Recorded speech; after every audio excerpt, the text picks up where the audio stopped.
Shalom Bapak Ibu Saudara yang dikasihi Tuhan, kembali kita berjumpa dalam renungan pada saat ini.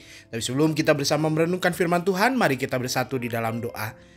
Tuhan, syukur atas semua anugerah juga berkat yang telah Tuhan berikan kepada kami, termasuk juga nafas hidup yang masih kami nikmati hingga sampai hari ini. Biarlah nafas hidup ini dapat kami manfaatkan dengan baik ya Tuhan, sehingga hidup kami menjadi hidup yang seturut dengan kehendak Tuhan, menjadi hidup yang jadi berkat bagi sesama kami. Dan oleh karena itu Tuhan, dalam kelemahan kami, dalam kekurangan kami, biarlah Tuhan yang terus menuntun kami, biarlah Tuhan yang terus memberi kami hikmat, sehingga hidup kami makin seturut dengan kehendak Tuhan. Tuntunlah kami ya Tuhan ketika kami juga bersama-sama mau merenungkan firman Tuhan, sehingga firman itu berbicara dalam hati kami jadi terang atas hidup kami. Dalam nama Kristus Yesus kami berdoa dan bersyukur. Amin.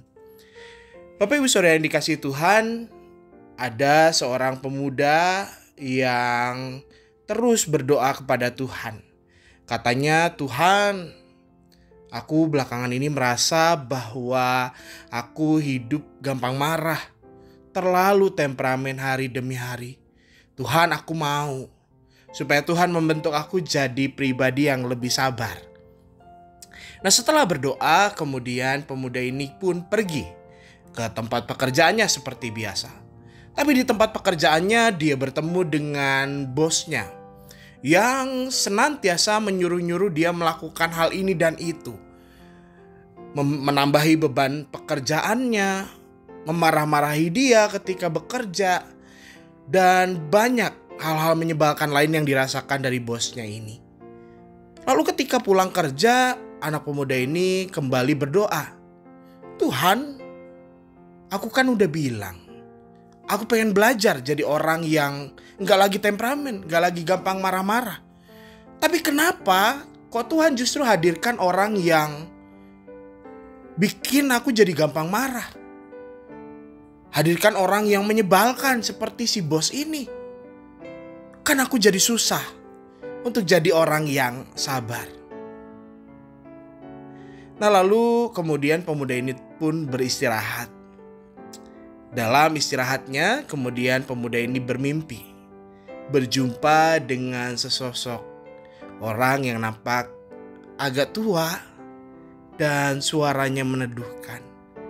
Dalam percakapan bersama dengan sosok itu berkata demikian, Anakku, bukankah tadi sebelum engkau berangkat bekerja, engkau berdoa kepadaku? Katanya engkau mau belajar untuk jadi orang yang lebih sabar.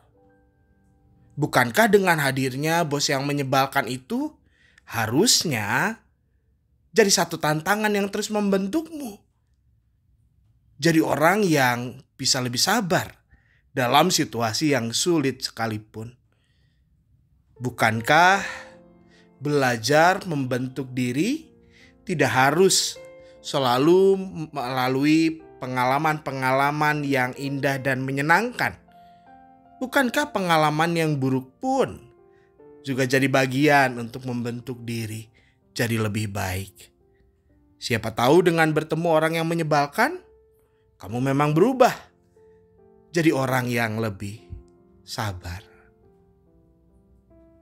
Nah, Bapak Ibu Saudara yang dikasihi Tuhan, kadang-kadang dalam kehidupan kita menginginkan perjalanan hidup yang mulus-mulus saja, yang tanpa permasalahan saja.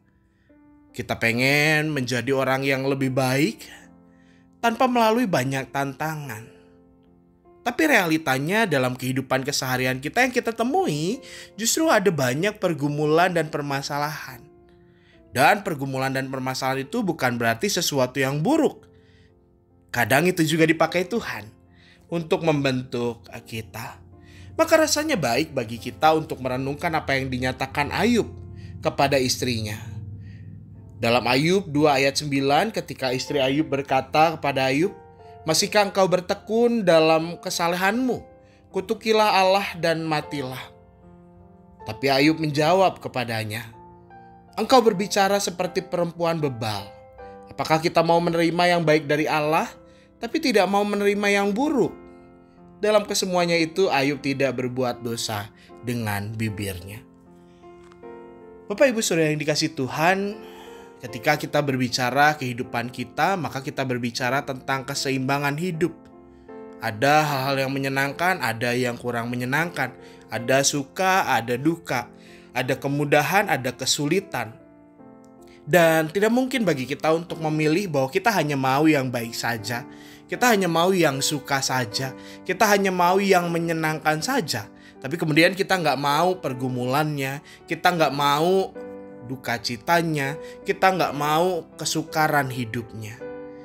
Padahal kesukaran hidup dalam kehidupan kita seringkali justru jadi bagian yang dipakai Tuhan untuk membentuk kehidupan kita. Seperti orang yang sedang membuat bejana. Bukankah sebelum jadi bejana, tanah liat itu kadang-kadang dilempar-lemparkan ke tanah. Ditekan-tekan, dibentuk sedemikian rupa. Sehingga akhirnya bisa jadi bejana yang baik dan indah. Pun juga kehidupan kita. Mari sekalipun dalam pergumulan, kesulitan, kesukaran, marilah kita melihat ini sebagai cara Tuhan membentuk kita. Marilah kita tetap jadi orang-orang yang setia seperti Ayub juga setia kepada Tuhan. Marilah kita tetap memelihara pengharapan kita hanya kepada Tuhan. Sehingga dalam pengalaman yang buruk itu kita dibentuk jadi lebih serupa dengan Kristus. Mari kita bersama-sama akhiri perenungan kita di dalam doa. Tuhan, sekalipun dalam kehidupan kami bukan hanya suka yang datang, bukan hanya kebaikan, bukan hanya kesenangan yang kami terima, kami juga mau belajar untuk menerima rasa duka cita, kesukaran, pergumulan dalam kehidupan kami sebagai bagian yang membentuk kami hari demi hari. Dan biarlah Tuhan, dalam segala pengalaman yang baik dan buruk itu, kami dapat terus belajar memelihara iman kami kepada Tuhan, pengharapan kami hanya kepada Tuhan. Sehingga melalui apapun pengalaman yang kami alami, kiranya kami dapat terus dibentuk menjadi makin serupa dengan Tuhan, punya kehidupan yang seturut kehendak Tuhan. Kami tahu kami lemah ya Tuhan, oleh karena itu topanglah kami, tuntunlah kami. Jadilah sahabat yang setia bagi kami untuk menjalani perjalanan hidup kami. Kami serahkan hidup kami ke dalam tangan penyertaan-Mu, dalam nama Kristus Yesus, Tuhan yang kami kasihi, kami berdoa. Amin. Kiranya renungan tadi dapat menjadi pelita dalam hati kita, dan kiranya Tuhan Yesus senantiasa memberkati kita semua.